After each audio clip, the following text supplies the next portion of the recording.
नमस्कार मित्रों। आज मैं एक विशेष टॉपिक पे एक वीडियो आपको अपलोड कर रहा हूँ। आश्विन मास जो है ये जिसका 15 दिन समझ लीजिए कि श्राद्ध में जाता है पितृपक्ष में, और बाकी के 9 दिन जो नवरात्र में जाते हैं। तो यूँ तो आश्विन मास पूरा का पूरा ही पवित्र महीना है, किंतु कृष्ण पक्ष के जो अभी जो पितृपक्ष चल रहा है, पितृपक्ष की अष्टमी को एक विशेष त्यौहार मनाया जाता है जिसे हमें जीवित पुत्रिका मतलब जितिया कहते हैं।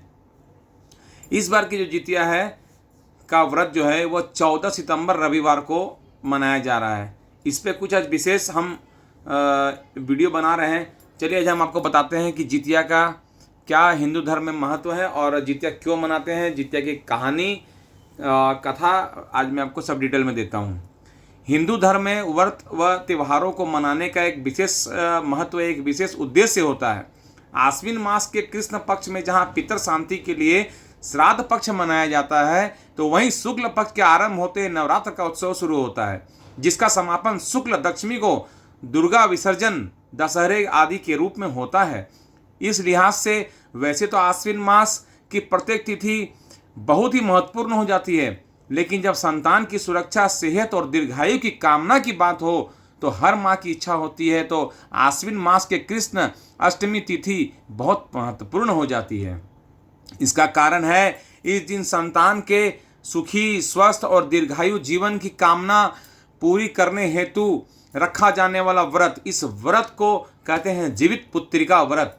जीवित पुत्रिका व्रत मतलब जितिया का व्रत। आइए जानते हैं क्या है जीवित पुत्रिका या जितिया का व्रत का महत्व और क्या है इस व्रत की कथा व क्या है इसकी पूजा विधि। तो जीवित पुत्रिका व्रत का जो महत्व है, जीवित पुत्रिका व्रत अश्विनी मास के कृष्ण अष्टमी को किया जाने वाला व्रत है। मान्यता है कि माताएं अपनी संतान के लंबे एवं स्वस्थ जीवन के लिए इस व्रत को करती हैं। कुछ क्षेत्रों में यह व्रत जिउतिया व्रत भी कहा जाता है। जीवित पुत्रिका की जो व्रत कथा है वह पुराने ग्रंथों के अनुसार इस व्रत का जो संबंध महाभारत से माना जाता है। कथा के अनुसार अपने पिता की हत्या का प्रतिशोध लेने के लिए अश्वत्थामा पांडवों के वंश का नाश करने के अवसर ढूंढता है। एक दिन मौका पाकर उससे पांडव समझते हुए द्रौपदी के 5 पुत्र की हत्या कर दी। उसके इस कृत्य की बदौलत अर्जुन ने अश्वत्थामा को बंदी बना लिया और उसकी दिव्य मणि को छीन ली। जो उसकी यहाँ पर दिव्य मणि लगी रहती थी उसको छीन लिया। लेकिन इसके पश्चात अश्वत्थामा का क्रोध और बढ़ गया और उसने उत्तरा के गर्भस्थ संतान पर ब्रह्मास्त्र का प्रयोग कर दिया, जिसे रोक पाना असंभव था, लेकिन उस संतान का जन्म लेना भी आवश्यक था। तब भगवान श्री कृष्ण ने अपने समस्त पुण्यों का फल उत्तरा को समर्पित किया, जिससे गर्भ में मृत संतान को जीवन मिला। मृत्योपरांत जीवन दान मिलने के कारण ही संतान को जीवित पुत्रिका कहा गया। यह संतान कोई और नहीं बल्कि राजा परीक्षित ही थे। उसी समय से अश्विन अष्टमी को जीवित पुत्रिका व्रत के रूप में मनाया जाता है। व्रत की कथा क्या है? तो जीवित पुत्रिका व्रत को जिउतिया अथवा जितिया भी कहा जाता है। इसकी भी एक कथा मिलती है। बहुत समय पहले की बात है। गंधर्वों के एक राजकुमार हुआ करते थे, नाम था जीमूत वाहन, जिसका नाम था जीमूत वाहन। बहुत ही पवित्र आत्मा, दयालु वह हमेशा परोपकार में रहने वाले जीमूत वाहन को राजपाट से बिल्कुल भी लगाव न था। लेकिन पिता कब तक संभालते। वानप्रस्थ लेने के पश्चात वे सब कुछ जीमूत वाहन को सौंपकर चलने लगे। लेकिन जीमूत वाहन ने तुरंत अपनी तमाम जिम्मेदारी अपने भाइयों को सौंपते हुए स्वयं वन में रहकर पिता की सेवा करने का मन बना लिया। अब एक दिन वन में भ्रमण करते करते जीमूत वाहन काफी दूर निकल गया। उसने देखा कि एक वृद्धा काफी विलाप कर रही है। जीमूत वाहन से कहा दूसरों को दुख, जीमूत वाहन से कहा मैंने उससे दूसरों का दुख नहीं देखा जाता था। उसने उसकी सारी बात पता लगाई और पता चला कि वह एक नागवंशी स्त्री है और पक्षीराज गरुड़ को बलि देने के लिए आज उसके इकलौते पुत्र की बारी है।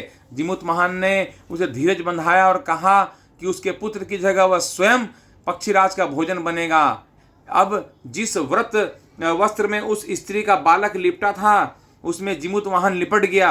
जैसे ही समय हुआ पक्षीराज गरुड़ उसे ले उड़ा जब उड़ते उड़ते काफ़ी दूर जा चुके थे तो पक्षीराज को हैरानी हुई कि आज मेरा यह भोजन चीख और चिल्ला क्यों नहीं रहा है, इसे जरा भी मृत्यु का भय क्यों नहीं लग रहा है। अपने ठिकाने पर पहुंचने के पश्चात उसने जीमूत वाहन का परिचय लिया। जीमूत वाहन ने सारा किस्सा कह सुनाया।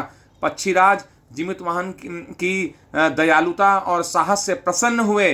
वह उसे जीवन दान देते हुए भविष्य में कभी भी बलि न लेने का वचन दिया। मान्यता है कि यह सारा वाकया आश्विन मास के कृष्ण पक्ष की अष्टमी को हुआ था। इसी कारण तभी से इस दिन को जीतुआ अथवा जितिया व्रत के रूप में मनाया जाता है, ताकि संतानें सुरक्षित रह सके। जितिया जो व्रत है, इसकी जो पूजन की जो विधि और मुहूर्त है वो इस तरीके की है। जीवित पुत्रिका व्रत को प्रदोष काल व्यापिनी अष्टमी के दिन किया जाता है। इस दिन स्नान के पश्चात व्रत का संकल्प किया जाता है। व्रत करने वाले को प्रदोष काल में गाय के गोबर से पूजा स्थल को लीप कर साफ करना चाहिए। पुराने समय में इस कार्य के द्वारा ही स्थान को शुद्ध किया जाता था, पर आज के समय में हल्दी गंगा जल द्वारा भी स्थान को पवित्र कर सकते हैं। साथ ही एक छोटा सा तालाब भी वहां बना लेते हैं। इस तालाब के पास पाकड़ के पेड़ की डाली लाकर खड़ी कर देनी चाहिए। जीवित वाहन की कुश से बनी मूर्ति को पानी में या फिर मिट्टी के पात्र में स्थापित कर देनी चाहिए। इस चित्र या मूर्ति को पीले और लाल रंग से सजाना चाहिए। इस प्रतिमा या चित्र का धूप दीप अक्षत फूल माला से पूजन करना चाहिए। प्रसाद तैयार करके पूजा करनी चाहिए। मिट्टी या गाय के गोबर से मादा चील और मादा सियार की मूर्ति भी बनानी चाहिए। दोनों प्रतिमाओं पर तिलक लगाना चाहिए। लाल सिंदूर अर्पित करना चाहिए। इनका भी पूजन करना चाहिए। व्रत करते हुए जीवित पुत्रिका व्रत की कथा को भी सुनना चाहिए। जीवित पुत्रिका व्रत के बारे में अलग अलग मान्यताएं भी मिलती हैं। कुछ के अनुसार एक दिन का, तो कुछ अनुसार के 3 दिन के लिए भी उत्सव को मनाया जाता है।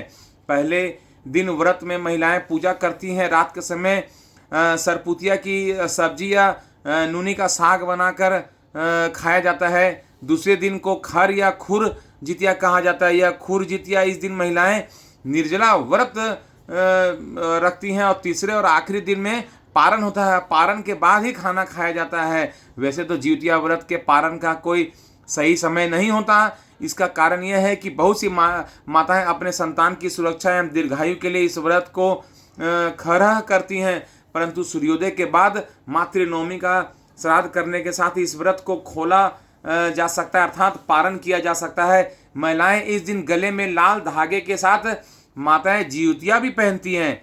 14 सितंबर को जीवित पुत्रिका व्रत करने का जो प्रमाण है वह पूर्व पक्ष का आधार ग्रंथ मुख्यतया वर्ष कृत्यम एवं कृत्य सार समुच्चय में भविष्य पुराण के एक प्रसंग को व्याख्यायित किया गया है, जो विचारणीय है।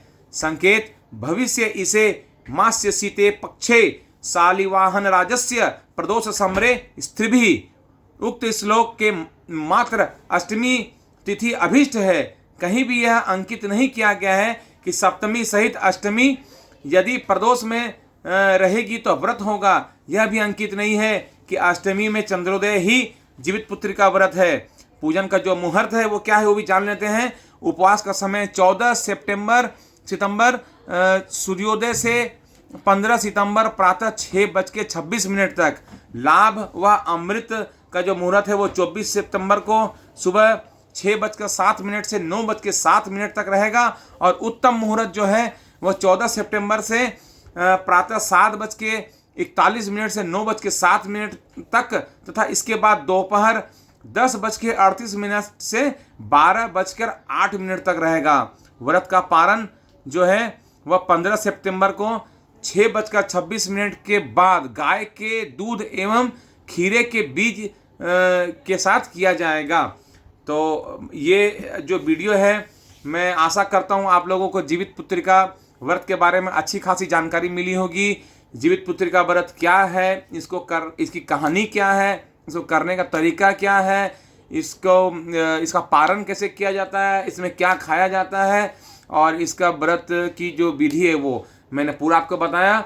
मेरी वीडियो कैसी लगी आप मुझे ज़रूर बताइएगा। मैं आपके लिए ऐसी नई नई जानकारियाँ नई नई वीडियो लाता रहूँगा। आप लोगों को मेरी वीडियो देखने के लिए बहुत बहुत धन्यवाद। मैं आपके जो कमेंट्स है उसका मैं इंतज़ार करता हूँ। मेरी वीडियो पर आप कमेंट करते रहिए और मेरे चैनल को सब्सक्राइब कीजिए। आप लोगों का बहुत बहुत धन्यवाद।